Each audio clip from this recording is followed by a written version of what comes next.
Entrepreneurs, bénéficiaires de management package tels que les BSPCE, BSA ou Stock Option, la loi de finances 2025 modifie en profondeur leur fiscalité.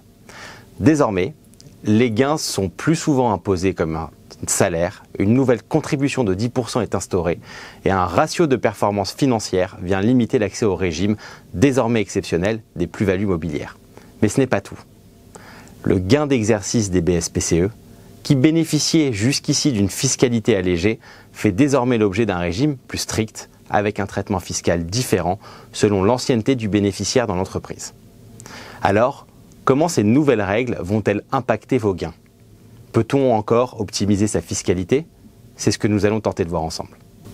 Le régime fiscal avant la réforme, avant 2025, les BSPCE, BSA et Stock Option bénéficiaient d'un cadre fiscal relativement attractif. Les gains de cession issus de ces instruments étaient considérés comme des plus-values mobilières et donc taxés à 30% via le prélèvement forfaitaire unique. Les BSPCE avaient un traitement spécifique qui les rendait particulièrement avantageux pour les startups.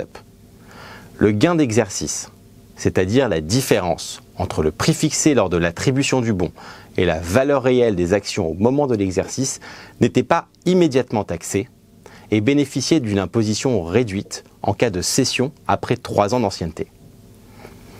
Certaines stratégies permettaient de réduire encore plus l'impact fiscal, comme les inscriptions des titres dans un PEA-PME ou l'apport des actions à une holding pour différer l'imposition.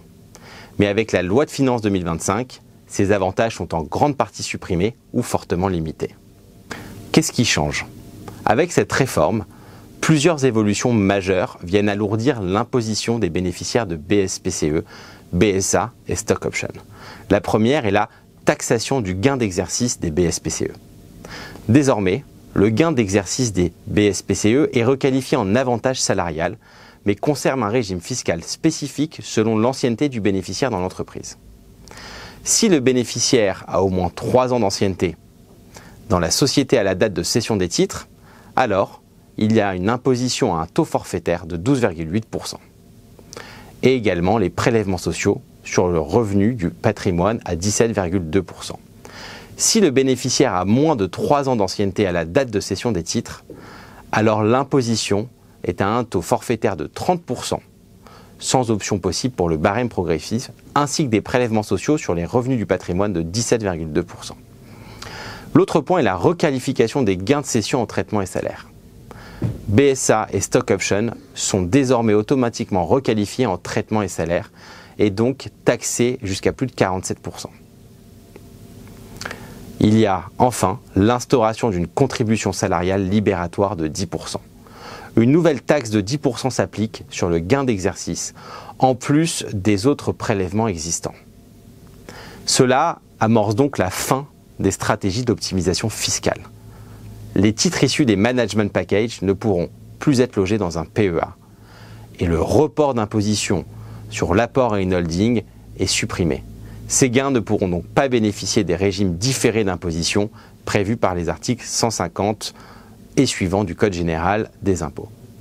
La question que l'on peut se poser, peut-on encore bénéficier d'un régime des plus-values mobilières ? Malgré tous ces changements, il est encore possible d'être taxé comme une plus-value mobilière, mais sous conditions strictes. Seule la plus-value de cession peut bénéficier du PFU. Désormais, le gain d'exercice ou d'acquisition est taxé immédiatement comme un revenu salarial, ce qui signifie que seule la plus-value entre la valeur d'exercice et la valeur de cession, le gain de cession, peut potentiellement bénéficier du prélèvement forfaitaire unique. Et ce, dans la limite d'un ratio, et ce gain de cession pourra bénéficier du régime dans la limite de ce ratio de performance.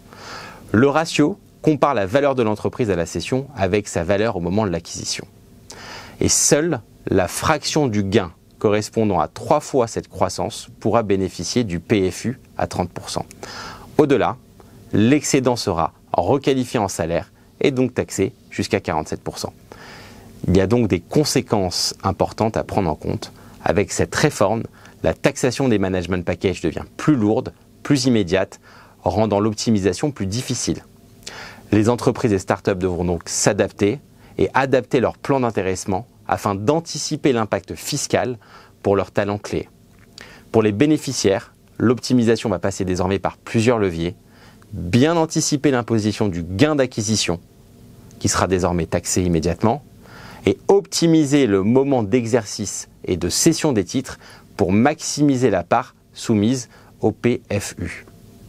Avec plus de contraintes, plus de taxation et moins de flexibilité, il devient donc impératif d'adapter sa stratégie en amont.